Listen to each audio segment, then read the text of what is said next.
ने बोला था ना कि तेरे से पकौड़ी भी नहीं बनेगी तो चीला भी नहीं बनेगा। पत्नी बोली क्या बात करते हो, चीला नहीं बनेगा तो क्या बना दूंगी, पता है ना, कड़ी। पति बोला कड़ी भी बनाते नहीं आएगा। तो पत्नी बोली कड़ी नहीं बनाते आएगी तो उठा के फेंक दूंगा। तो पत्नी कहती उठा के फेंक दूंगी। तो पति बोला फेंकते भी नहीं आएगा, क्योंकि जब अवगुण होते ही जाते हैं तो गलत होता ही जाता है। तो पत्नी गुस्से में वो चीला का गीला आटा उठा के फेंकने लगी। तो थानेदार साहब की बिना टावर वाली गाड़ी निकल के जा रही थी और पत्नी ने फेंका पानी तो थानेदार साहब पूरा होली खेल लिए। तो पति बोला देख मैंने कहा था ना, इतने में थानेदार साहब ने गाड़ी रोकी। बोले ये कौन बेवकूफ ने ऊपर से पानी फेंका है, डंडा लेकर आए। तो पति झट से नीचे उतरा, कहा सर ये मेरे घर से पानी फेंका गया। बोले किसने फेंका, कि मेरी पत्नी ने फेंका। बोले क्यों फेंका, कि हुजूर उसके आंख नहीं है इसलिए। अच्छा आंख नहीं है तो चलो अब बिना आंख वाले को माफ कर दिया जाता है।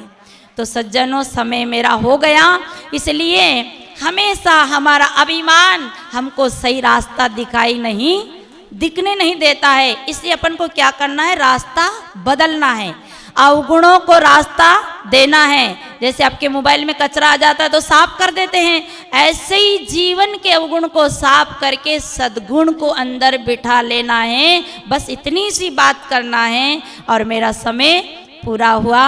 आप लोगों ने शांति का परिचय दिया, बहुत बहुत धन्यवाद। साहिब बंदगी बोलिए सद्गुरुदेव की।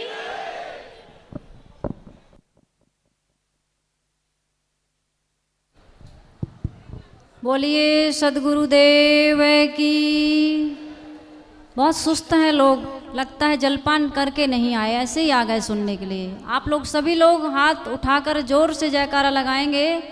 बोलिए सद्गुरु कबीर साहेब की। बहुत सुंदर विचार अभी हम ज्योति साहेब जी के द्वारा सुन रहे थे। हमारी परम श्रद्धेय श्री साहेब जी बहुत सुंदर विचार दे रही थी कि हम सबको विकारों की बलि देना चाहिए। बहुत प्रकार की बलि आज भी दी जाती है देवी देवताओं के सामने, लेकिन सद्गुरु कबीर साहेब जी कहते हैं मनुष्य से बड़ा कोई देवता नहीं है। और यदि उसको खुश करने के लिए हम अपने विकारों की बलि देते हैं तो समाज में स्वर्ग की स्थापना होती है और उस स्वर्ग में जी करके हम शांति और प्रसन्नता पूर्वक अपनी जीवन यात्रा पूरी करें। तो यही सत्संग की सार्थकता है, सफलता है। बहुत सुंदर विचार अभी हम श्रवण कर रहे थे। आइए अब मैं लखनऊ से आई हुई हमारी परम श्रद्धेय साध्वी श्री ज्योति साहेब जी से विनम्र प्रार्थना करती हूँ कि आप भी, राजेश्वरी साहेब जी से विनम्र प्रार्थना करती हूँ कि आप भी अपने गंभीर विचार हम सबके बीच, समय वही रहेगा 12 मिनट का। तो आप सभी से निवेदन है, क्योंकि अभी और भी साध्वियाँ बची हुई हैं और समय सीमा में रह कर के हम सबको, क्योंकि कहा गया है एक घड़ी आधी में पुनियाद, तुलसी संगत साधु की कटें कोटि अपराध।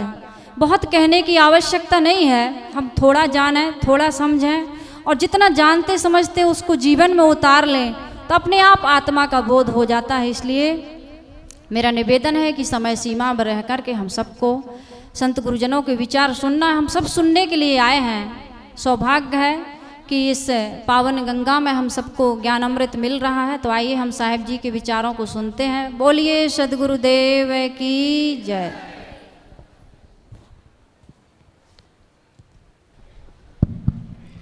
बोलिए सद्गुरु कबीर साहेब की। पीछे वाले लोगों को संतोष है अपने जयकारा से? एक बार फिर आप लोग बोलें, बोलिए सद्गुरु श्री अभिलाष साहेब की, संत समाज की, भक्त समाज की, मातृशक्ति की। Very good. परम पूजनीय मेरे अध्यात्म जीवन के संपोषक श्रद्धेय सद्गुरुदेव जी, अर्चनी वंदनी संत समाज, आदरणीय हमारी साध्वी बहनें, भारत देश को गौरवान्वित करने वाली मातृशक्ति वसुंधरा की गोद में खिले हुए प्यारे प्यारे बच्चों, हमने आपने कहीं भी ऐसा नहीं देखा होगा जहाँ 1000, 2000, 5000 गायें, भैंसें, बछड़े बंधे हुए हों और उनको कोई प्रवक्ता, कथावाचक या संत महात्मा उपदेश दे रहा हो। जहाँ भी होता है वहाँ हमारा जब जन समाज होता है, हम और आप होते हैं, वहाँ संत गुरुजनों की वाणी हमें आपको आलोकित करती है। आइए युगदृष्टा संत सम्राट सदगुरु कबीर साहब मानव समाज के, जन समाज के वो मसीहा रहे जिनकी वाणी एक चरवाहे से लेकर और महलों तक गूंजती रही, आज भी गूंज रही है। उनकी मौलिक रचना बीजक है। बीजक वो धर्म ग्रंथ है जो हमें आपको ज्ञान से प्रकाशित करता है, ज्ञान से आलोकित करता है। मैं बहुत ही एक सरल साखी पर अपनी बात रखूंगी। वो कहते हैं, रतन का जतन कर माड़ी का श्रृंगार, आया कबीरा फिर गया झूठा है अहंकार। हमारे आपके पास थोड़े से पैसे हों और उन्हें हम लोग कितने सुरक्षित रखते हैं, रखना भी चाहिए। घर में या आश्रम में जितनी भी वस्तुएं हैं जिनका हम उपयोग करते हैं, उन सबको हमारा फर्ज बनता है, हमारा उत्तरदायित्व बनता है कि उनको हम व्यवस्थित रखें, उनका दुरुपयोग न करके उनका सदुपयोग करें। क्योंकि यहाँ पर मानव जीवन की बात कही जा रही है। चारों खानियों में मनुष्य, अंडज पिंडज उष्मज में मनुष्य सबसे श्रेष्ठ खानी है। ये कर्म भूमिका है, बाकी भोग भूमिका है। वो भोग कर सकती हैं, लेकिन हमें कर्म करने का अधिकार प्रकृति ने दिया है। ये प्रकृति भी कितनी उदार है कि हमको किस पायदान पर खड़ा किया है जहाँ हम सब कुछ कर सकने में समर्थ हैं। मनुष्य जीवन एक अनमोल रत्न है, लेकिन इसकी कीमत हम समझ नहीं पाते हैं। कारण क्या है? हमारे अंदर अज्ञानता है, व्यामोह है, मल विक्षेप आवरण का पर्दा है, जिससे वो the kingdom of God is with in you, उस परमात्मा के राज्य को हम भूल जाया करते हैं। एक छोटी सी चर्चा से आप समझेंगे। एक आदमी था, गांव में रहता था। एक और थोड़ा उससे बुद्धिमान रहा होगा, वो कहीं से यात्रा करके आया, ट्रेन का सफ़र करके आया। जैसे आप लोग भी अपने लोग, कोई फ्लाइट से, कोई ट्रेन से, कोई कैसे भी आया। दोनों में आपस में चर्चा हुई। उसने कहा, दोस्त, आज तक ट्रेन का नाम तो सुना, लेकिन यात्रा ट्रेन की नहीं की। उसने कहा, कोई बड़ा काम नहीं है, आप जाना स्टेशन पर, लंबी सी पटरी रहती है, रेलवे ट्रैक, जिसे हिंदी में लौह पथगामिनी कहते हैं, और बगल में काउंटर रहता है जिस पे लिखा रहता है टिकट घर। आप वहाँ से टिकट लेना, पैसे देना, और काली काली टिकट वो ट्रेन रहेगी, आगे से धुआं निकलेगा। पहले ट्रेनें ऐसे ही चला करती थी, अब तो सब इलेक्ट्रिक हो गई। पहले कोयले के इंजन चला करते थे, तो कोई आगे से धुआं निकलेगा और काला इसका इंजन रहता है।